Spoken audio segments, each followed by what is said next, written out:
This is video number 12 about the genesis of cosmology, looking at the first chapter of the Bible, trying to understand the record that God gives us of His creation, hoping in return to learn a little bit more about my God to be able to walk with Him better.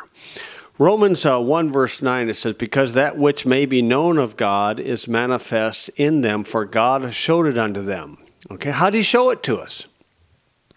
Well, for the invisible things of Him from the creation of the world are clearly seen, being understood by the things that are made, even His eternal power and Godhead, so that they are without excuse.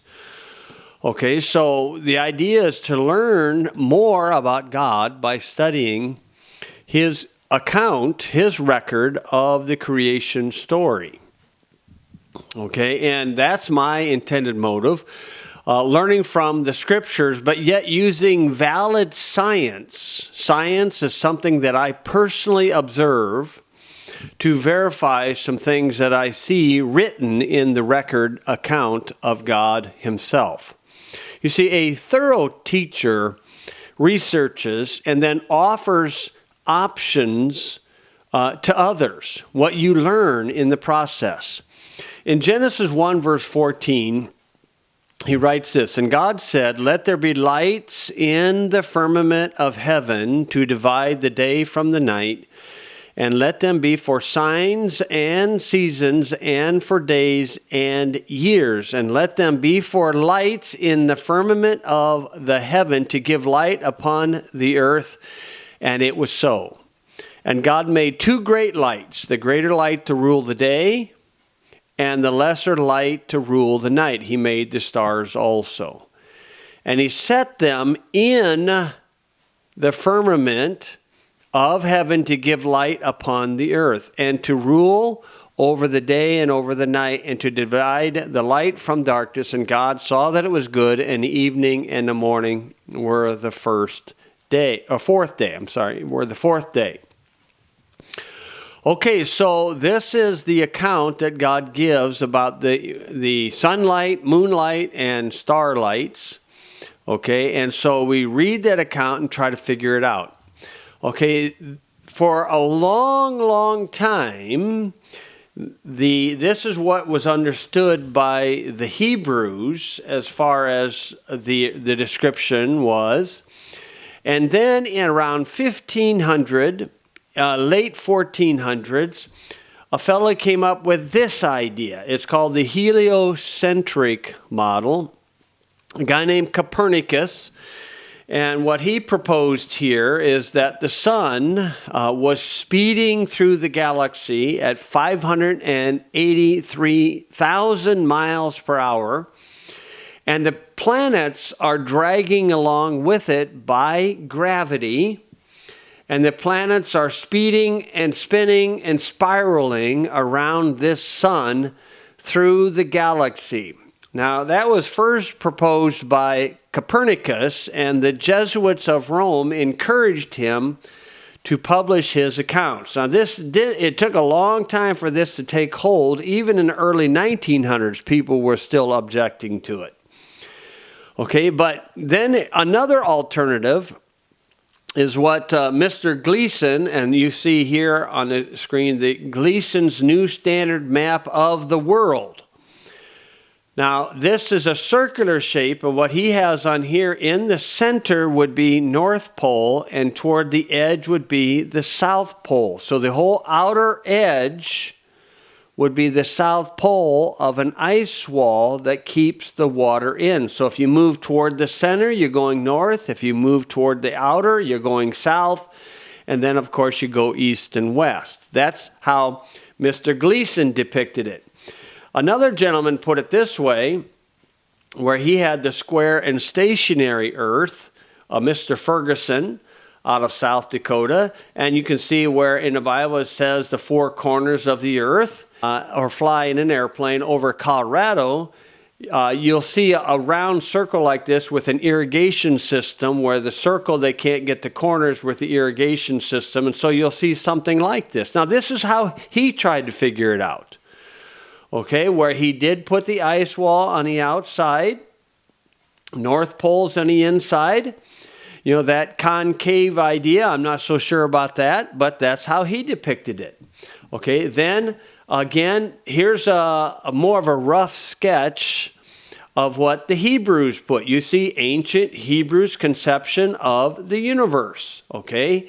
And this is the leaders of Israel. That you'll see they have a dome over top, the firmament, and they got God right above the dome, okay? And then the earth, and then below it you got the great deep, you got pillars, you got a dungeon, you got prison. And so again, here's a more colorful map, which I showed earlier, of way the Hebrews thought it was. Now, looky here.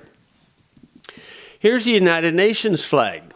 Now, if you examine the United Nations flag, you'll see they'll have 33 sections there. Of course, we know why. But that is almost identical to Gleason's map, the circular map. Okay, now those are the options, okay, and the variations of the temperature through the seasons. In Psalm 104, verse 19, it says, He appointed the moon for seasons, the sun knoweth his going down. So the sun and the moon, the sunlight gives a warm light, moonlight gives a cool light, and these are parts of, or this is what helps develop the days and the seasons. The sun rises and the sun sets due to our perspective from earth. Okay, there are multiple passages throughout the Bible that mentions the sun is moving. In both of these models, the heliocentric model and in the geocentric model with the circular maps, in both of those models, the sun travels.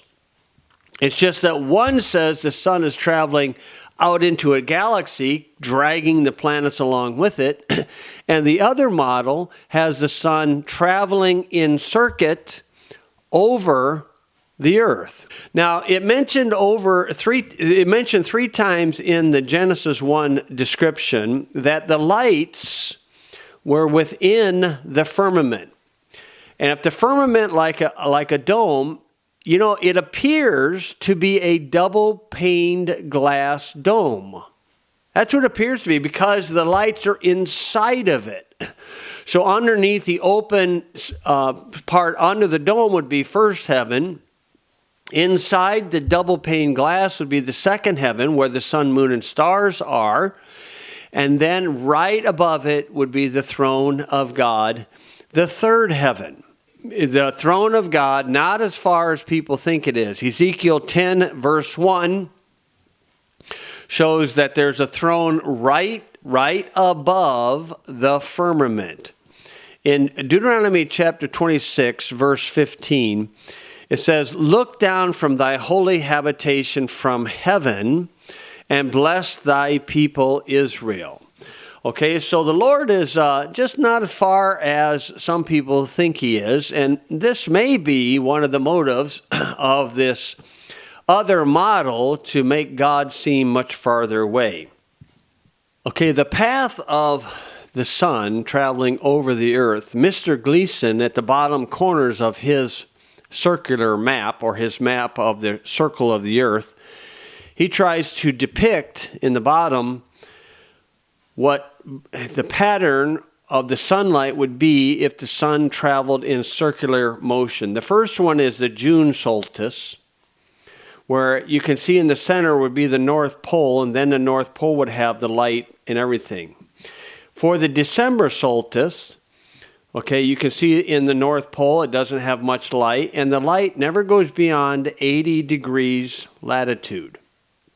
So that would be Mr. Gleason trying to understand the account of the Bible back in his day, and I would say he did a pretty good job. Now, as I mentioned, the moon is a light of its own source, an illuminated body, as the sun is. Okay, and in Isaiah chapter 30, verse 26, it refers to a time period. Moreover, the light of the sun shall be as the light of the moon shall be as the light of the sun, and the light of the sun shall be sevenfold as the light of 7 days, in the day that the Lord bindeth up the breach of his people and healeth the stroke of their wound. Okay, now reading that, a flat earther, a very zealous flat earther, geocentric, look at there, the moon gives its own light. And I agree. But what is the time period of this? You're anxious about the creation. Well, what about the creator in that story? That's the millennial time period. That's the one we want to keep our focus on, is on the creator.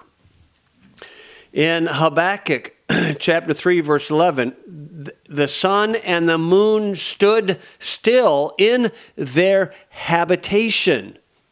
You see, they've got a place, and they follow a path. At the light of thine arrows they went, and at the shining of thy glittering spear. Again, if you read Habakkuk 3 within its context, that is a reference to the millennial time period. In Isaiah 13, verse 10, it mentions the stars giving forth their light. And it says, for the stars of heaven and the constellation thereof shall not give their light. The sun shall be darkened in his going, and the moon shall not cause her light to shine. Okay, so again, that will be taking place in the tribulation time period. And in Matthew 24:29, it says, immediately after the tribulation of those days shall the sun be darkened, and the moon shall not give her light, and the stars shall fall from heaven, and the powers of the heavens shall be shaken. Why? Because they're not that far away. They're in that firmament. They travel in circuit over the earth. Psalms 19. It says, the heavens declare the glory of God, and the firmament showeth his handiwork. Okay, at the end of verse 4, in them hath he set a tabernacle for the sun. Okay, the sun, which is as a bridegroom coming out of his chamber, and rejoices as a strong man to run a race. His going forth, the sun, S-U-N, his going forth is from the end of the heaven, and his circuit unto the ends of it, and there's nothing hid from the heat thereof. The sun travels in a circuit. Job 22:14 talks about the circuit of heaven. Okay, now if you think that is just utter nonsense what I give you, and it's just a waste of time, that's fine. You can think what you want. But I'd like to pose a thought to you. Jesus on many occasions would say to the apostles, what do you think? Or what thinkest thou? Or what thinkest thou of this? And then he'd give them a couple options. In Matthew 21, he gives the parable of the two sons. Okay, and then he said, what think ye? Okay, so did this son do this, and this son, which one served the father? Okay, so I'm going to give you a couple options.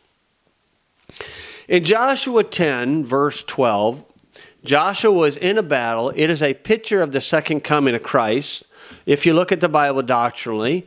Okay, but still, Joshua was in this battle, and the daylight was fading, and he needed more light, and so he asked God to give him more light, and Joshua, it says, commanded, sun, stand thou still upon Gibeon, and thou moon in the valley of Ajalon.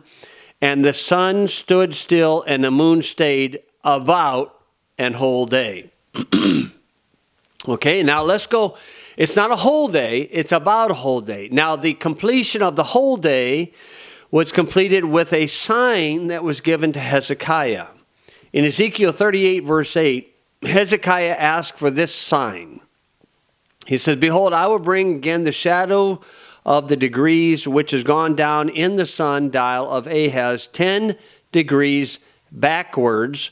So the sun returned 10 degrees, by which degrees it was gone down.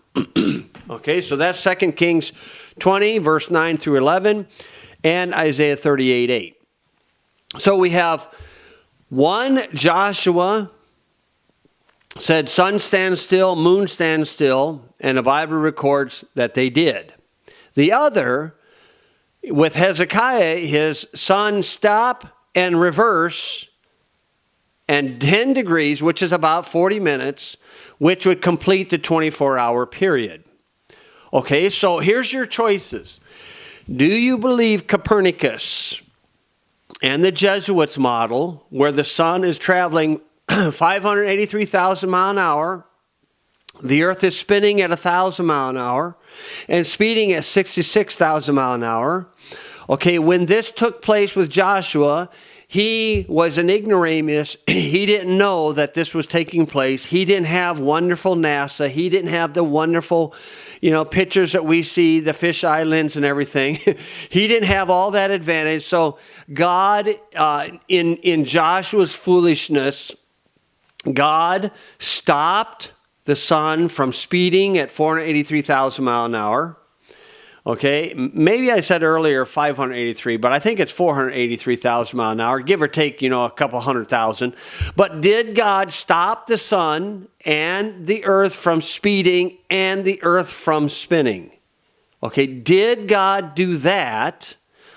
So it was all figurative, or did God do exactly what it says?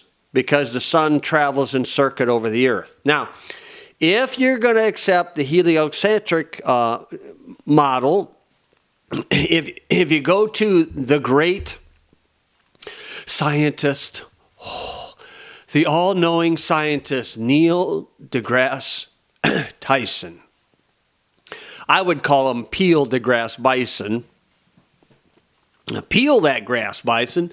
Okay, I mean, come on, he thinks he evolved from a monkey, so I'm going to take him to a bison instead of a monkey.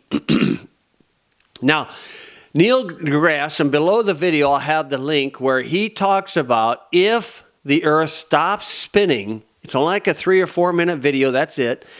If the earth stops spinning, according to the heliocentric model, of course, he don't believe the story in Joshua, he don't believe the Bible, but if the earth stopped spinning, he said it would kill everybody on the earth. And logically, you'd have to say, yeah, that's right, he would kill everybody on earth. I mean, have you ever stopped suddenly in a car?